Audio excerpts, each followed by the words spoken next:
Boker Tov Umvorach. Nous savons que Shabbat, on n'a pas le droit de déplacer tout ce qui est Mouktsé.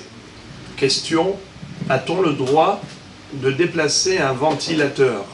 Par exemple, si on voudrait l'orienter vers nous, ou bien au contraire, le désorienter, parce qu'il est dirigé vers nous, il nous dérange, et donc on voudrait le diriger vers une autre direction pour ne pas qu'il nous fasse tomber malade.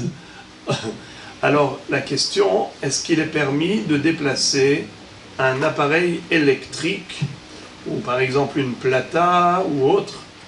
Alors il faut distinguer entre deux sortes d'appareils électriques. Celui dans lequel il y a une résistance et celui dans lequel il n'y a pas de résistance. Quand il y a une résistance, ça veut dire qu'il y a du feu, par exemple la plata ou un kumkum, où il y a en réalité du feu.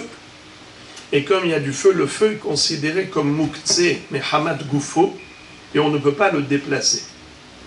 Si on a besoin vraiment de déplacer, par exemple, une lampe halogène ou une plata ou autre, ça peut se faire avec le coude. Donc je parle bien de la plata elle-même, pas du fil de la plata qui lui est juste de l'électricité qui fait passer de l'électricité qui conduit vers la résistance. Si par exemple j'ai besoin de soulever le fil de la plata pour nettoyer en dessous le plan de travail par exemple, eh bien c'est permis parce que je vais tout de suite expliquer pourquoi de manière générale, tout ce qui n'est pas avec résistance, un appareil électrique quelconque, on a le droit de le déplacer pour l'une des deux raisons. Alors ça s'appelle en hébreu comme ça. Keli shemelachto le isur, mutar le taltelo le tzorer gufo ou le tzorer mekomo. Un keli dont l'utilisation est interdite, par exemple Shabbat, je n'ai pas le droit d'allumer un ventilateur, je n'ai pas le droit d'allumer un mazgan ou autre, mais tout cela, ça s'appelle Keli shemelachto le isur. On a le droit de déplacer un keli qui est destiné à une melacha interdite pour soit les tzorer gufo, soit les tzorer mekomo. Par exemple, j'ai besoin du makom. J'ai un marteau qui est posé sur une chaise. J'ai le droit de prendre le marteau et d'aller le poser ailleurs parce que j'ai besoin de la chaise. Ou bien, les tzorer gufo. J'ai besoin du marteau lui-même, mais pour quelque chose de permis. Pas pour clouer, parce que c'est interdit. Et le marteau, c'est fait pour clouer, donc c'est Keli, shemelarto, les iso. Mais moi, j'ai besoin maintenant de casser une noix de coco. La noix de coco, je ne peux pas la casser avec mes mains, j'ai besoin d'un marteau. C'est permis. Ça s'appelle Keli, shemelarto, les iso, mutar, les taltelo, les tzorer gufo, ou les tzorer mekomo. Alors maintenant, le ventilateur, est-ce qu'il y a une résistance dedans? Non. Est-ce que c'est muktsé mehamad gufo? Non. Comment il s'appelle donc? Il s'appelle Keli shemelarto le isur. Pour le faire fonctionner, il faut mettre la prise, donc ça s'appelle Keli shemelarto le isur. J'ai le droit de le déplacer pour l'une des deux raisons. Soit les tzorer gufo, pour m'en servir. Par exemple, je veux justement qu'il ventile sur moi. Je veux l'air. Alors j'ai le droit de le prendre, de le pousser et de l'orienter vers moi. Ça s'appelle tzorer gufo.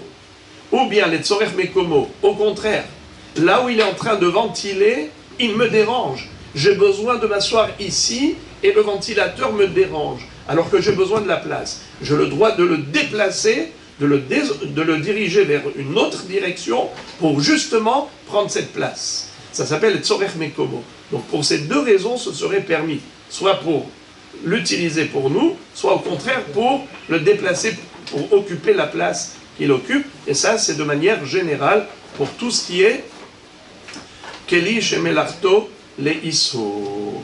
Maintenant, le Rav Moshe Feinstein Zatzal, lui, est plus cool, il est plus tolérant par rapport, par exemple, une lampe où il y a une résistance.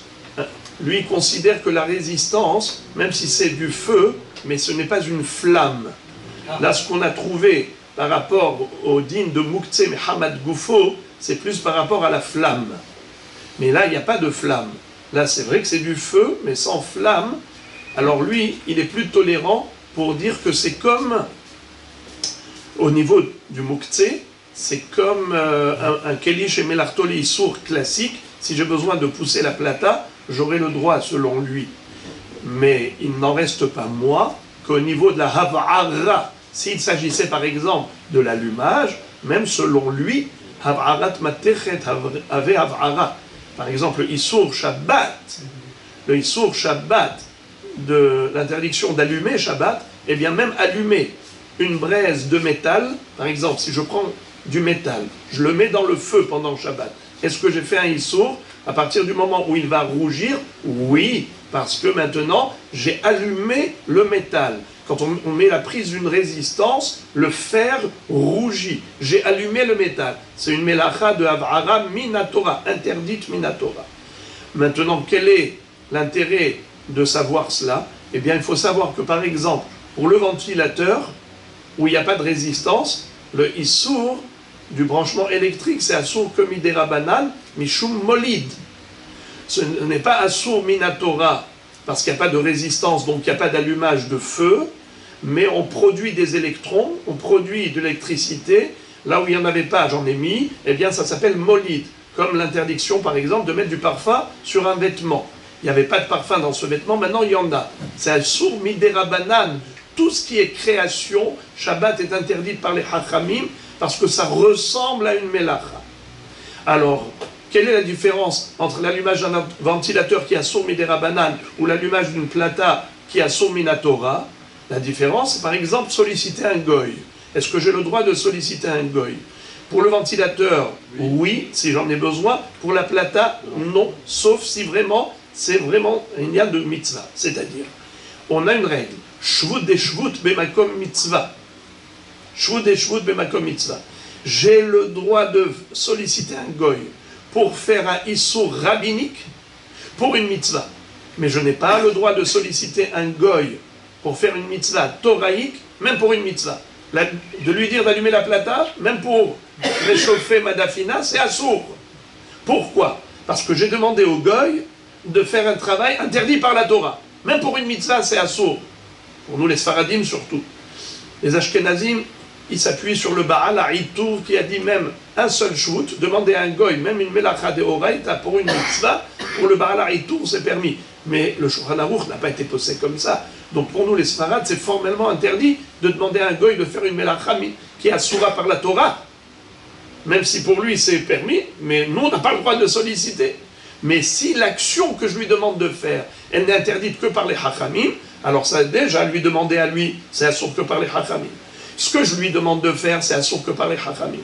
Dans un objectif de mitzvah, shvut, des shvut, comme mitzvah par exemple, le Ronek Shabbat, c'est une mitzvah? Oui. Avoir de l'air avec un ventilateur quand il fait une chaleur caniculaire comme ce Shabbat, eh bien c'est une badaï, c'est une mitzvah. Et le contraire, ne pas allumer, ça serait une peine, un tsar, ce serait une souffrance. Eh bien, ce serait permis de le solliciter pour allumer le ventilateur, mais pas allumer une plata. Bon. La lumière, alors de nos jours, ça change d'autrefois. Autrefois, c'était assourd, parce que c'était avec des filaments incandescents. Aujourd'hui, tout est en LED, et le LED, ça reste de l'électricité, et ce n'est pas du tout avec une résistance. Comment? Avec des résistances qui vont plus de l'air chaud. Est-ce que la résistance est considérée aussi comme... Alors, vous me parlez donc d'un chauffage. En fait, ça ne s'appelle pas un ventilateur, ça s'appelle un chauffage électrique. Un radiateur électrique, s'il y a des résistances qui s'allument, c'est comme la plata, ce serait un sourd. C'est un chauffage céramique. On ne le voit pas, c'est-à-dire que le ventilateur fait en sorte que la chaleur puisse propulser le ventilateur. Oui, mais est-ce qu'il y a à l'intérieur juste un compresseur où il y a une résistance? Parce que parfois, c'est que des effets compresseurs, par exemple, où il n'y a pas de résistance. Mais s'il y a une résistance, alors là, c'est problématique. Maintenant, vous me parlez quand même en hiver. En hiver, demander à un goy d'allumer un radiateur, c'est permis pour une autre raison. C'est pas Misho Mitzvah, parce que là je parlais de Shvut, des Shvut comme Mitzvah. Là maintenant, il y a un autre principe qui est Hakol Holim Etzel Tzina. Par rapport au froid, tout le monde est considéré malade. Alors on a le droit de solliciter un goy pour un malade, on a le droit d'allumer le chauffage pour ne pas que les gens tombent malades, ça c'est bien. Un radiateur qui n'a pas de résistance. Comment par exemple? Je demande, je sais pas. Oui, alors le masgan, regardez le masgan. Pas le masgan. Non mais le masgan en hiver. En hiver, comment il réchauffe? Comment il chauffe? C'est une compression. Il n'y a pas de résistance dedans, et il nous chauffe. Oui, mais le radiateur, c'est lui qui a des... Alors, un radiateur où il y a des résistances, Non, il y a de l'huile là-dedans. C'est un convecteur, vous n'avez pas. Vous avez le radiateur classique avec la résistance, et vous avez le convecteur, c'est... avec de l'huile dedans, Oui, avec de où il y a de l'huile, eh bien il y a une résistance dedans. Si, si. Comment ça chauffe l'huile? C'est avec une résistance.